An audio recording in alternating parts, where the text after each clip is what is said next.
Good morning. Today, I decided to start my day a little differently.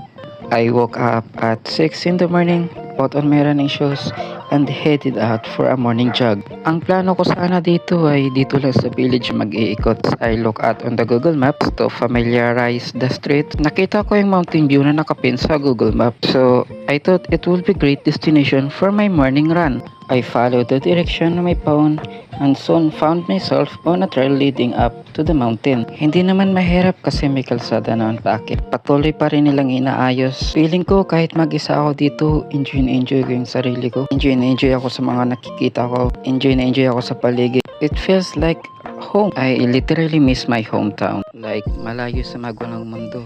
Malayo sa realidad ng buhay. Yung pa-chill-chill lang. But sooner or later, babalik na naman tayo sa realidad ng mundo. Kaya habang paakyat ako, ini-enjoy ko talaga yung view at the moment.